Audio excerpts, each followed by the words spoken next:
Grade 5 and now we're in Blintung Go Green. Today we're going to take interview with Let's Play Company. But first let us introduce ourselves. My name is Talita Patmanegara. My name is Raisa Akila Azhara. My name is Najwa Pratamasari. My name is Muhammad Rafi Al-Ghazi. Happy watching! Happy watching. Pertama bisa dikenalkan kita sedang mewawancarai siapa itu? Saya Vanu. Saya di Let's Play Indonesia itu sebagai teman bermain. Jabatannya teman bermain. Pertanyaan pertama itu Let's Play Indonesia ini berlokasi di mana, terus bergerak dalam bidang usaha apa, serta memiliki beberapa karyawan. Bagaimana untuk skala usahanya itu? Apakah kecil, menengah, atau besar gitu? Oke. Jadi Let's Play Indonesia itu kita sebenarnya lembaga pelatihan bisnis, pelatihan kewirausahaan, pelatihan startup, pelatihan UMKM. Jadi pelatihannya, media belajarnya itu pakai game. Jadi kalau mau belajar tentang keuangan kayak itu ya pakai game. Mau belajar tentang public speaking pakai game. Itu. Kita timnya ramping ada 6 orang, foundernya 4. Terus ada saya sama Mas Dwiki. Terus skalanya masih mikro sih kayaknya kita. Apa kecil ya? Kecil kayaknya. Untuk pertanyaan kedua, tahun Let's Play Indonesia ini kapan berdirinya? Pernah dilakukan perubahan bentuk hukum atau tidak? Kayak dari PT, dari CP ke PT atau? Oke, kita dari tahun 2019 punya legalitas itu PT Perorangan. Namanya PT Perorangan ya, itu di 2022. Kalau nama PT-nya itu PT Mari Bermain Indonesia. Jadi belum ada perubahan. Dari awal PT.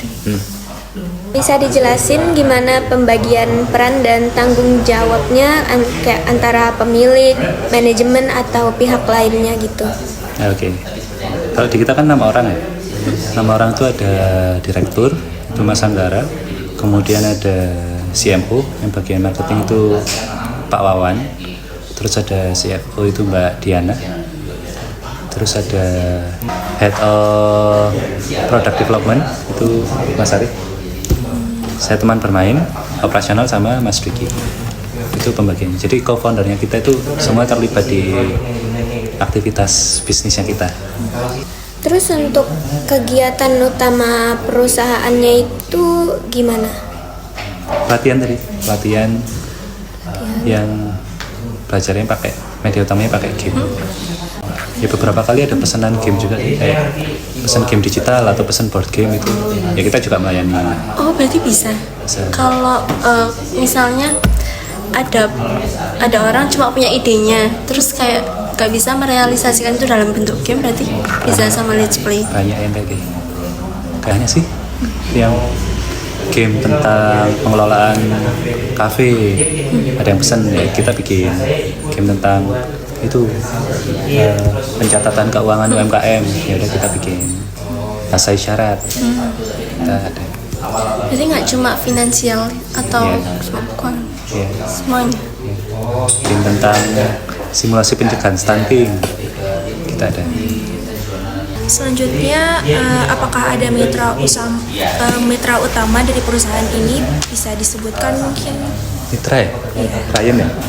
Banyak sih. Kita kebanyakan B2B. Jadi ada BUMN pernah, terus sama dinas-dinas pemerintahan pernah, sama perusahaan-perusahaan BME juga pernah, perusahaan modal asing. Mungkin bisa diceritakan berasal dari mana sumber dana operasional seperti modal produksi dan pendapatan dari perusahaan. Kalau pendapatannya dari revenue streamnya dari pelatihan, dari pembuatan game. Beberapa kali juga ada yang pesan outbound, rafting, paintball itu ada, main Lego ada.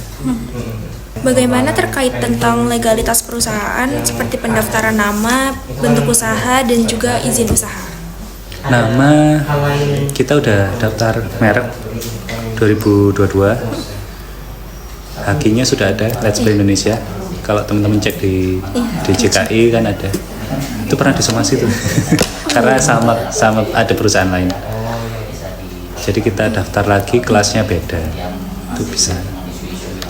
Terus PT-nya PT perorangan, NIB juga udah ada, KBLI-nya macam-macam gitu. Ada banyak terkait pengembangan game, terkait IO itu juga ada. Berarti waktu yang di somasi itu let's play-nya ngalah atau gimana? Iya, karena kan kalau pendaftaran merek kan dulu-duluan ya. Iya. Jadi kalau ada yang sudah pakai duluan ya kita harus cabut. Baik, sini akan menanyakan pertanyaan selanjutnya.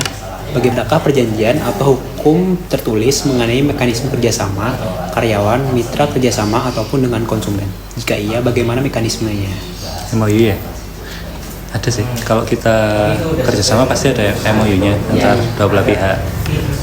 Kalau sama karyawan juga ada MOU terkait masa kerja dan hak dan kewajibannya karyawan. Kalau ke konsumen kita kan jarang B2C ya, seringnya B2B, jadi ya pasti kerjasamanya dengan instansi, itu pasti ada MOU. Apalagi kalau sama dinas pendidikan pasti ada MOU, ada SPK, surat penugasan kerja itu pasti ada. Baik, untuk pertanyaan selanjutnya, bagaimana tanggung jawab hukum para pihak seperti petinggi atau pemilik karyawan jika ada kerjasama atau sama mitra usaha? Pajak perusahaan kita lapor setor kan tiap tahun ya, itu ya dilihat dari keuangan usahanya saat 1 tahun buku itu seperti apa, baru kita hitung sekian persennya untuk pajak. Oke, untuk pertanyaan terakhir, dalam permasalahan hukum, bagaimana perusahaan menghadapinya? Misalnya terkait perizinan, merek dagang, pajak, atau ketenaga kerjaan. Lalu bagaimana upaya penyelesaian yang dilakukan? Ya, yang di somasi itu mungkin ya, kita daftar, terus dapat surat peringatan, terus kita balas, dibalas lagi surat peringatan kedua, kita balas lagi, sampai akhirnya masuk ke ranah hukum. Maksudnya kalau nggak dicabut ini akan di meja hijaukan. Udah kita cabut. Berarti nggak sampai ke pengadilan ya? Janganlah. Tuh kita cabut, terus kita daftar, tapi kelasnya berbeda. Kalau daftar merek itu kan ada kelas-kelasnya. Kelas 42 itu apa, kelas 15 itu apa. Kita cari kelas yang belum dipakai. Tuh. Tapi yang mereknya namanya sama itu sama juga game atau? Entertainment. Jadi kalau di Let's Play ini game boardnya bikin sendiri. Ada yang bikin sendiri, ada yang beli. Awalnya kita malah beli semua awalnya. Kayak ada kebutuhan bisnis mindset gitu ya. Bisnis mindset. Kita cari tuh game yang relevan dengan tema ini apa. Nah, game-game yang udah ada di pasaran itu kan cepat ya, udah ready, bisa langsung dipakai. Tapi kalau memang temanya sangat spesifik gitu, kayak misalkan pajak itu kan spesifik ya, ya kita create dulu, kita bikin dulu. Atau tentang creative city gitu, ya kita bikin dulu. Berarti disesuaikan sama permintaannya ini ya, klien. Ya, tuh game tentang koperasi gitu. Kalau koperasi sih yang bikin. Ada koperasi Let's Play itu koperasi yang bikin. Kalau koperasi Let's Play lebih ke game digital. Kayak aplikasi gitu. Game digital di web. Nah, dijual belikan nggak game boardnya itu? Pernah? Kayak di stok terus kayak. Atau enggak. Kita karena bukan B2C ya. Kalau B2C kan kita produksi banyak, terus jual mungkin di marketplace gitu ya. Kita tuh jualnya lebih ke pelatihannya. Oh, berarti nggak fokus di jual game boardnya itu. Tapi ada rencana nggak? Soalnya ini tuh Mungkin menarik banget. Mungkin akan kesana. Kalau di board game tuh kan ada percetakan ya, harus nyetak, harus ada stok gudang dan lain-lain. Jadi itu yang perlu dipikirkan juga. Cetak board game tuh di Indonesia soalnya belum ada yang beneran fokus di situ. Saat ini kan cetak ya, buku gitu ya. Iya. Atau kalau digital printing pun, kalau tahu Maestro nggak ya? Iya, itu. Kan biasanya cetak ke Maestro ya. Itu pun juga nggak fokus di board game kan. Oh, tapi bisa di Maestro. Bisa, tapi hasilnya Ya. mungkin agak sedikit berbeda dari yang kita rencanakan.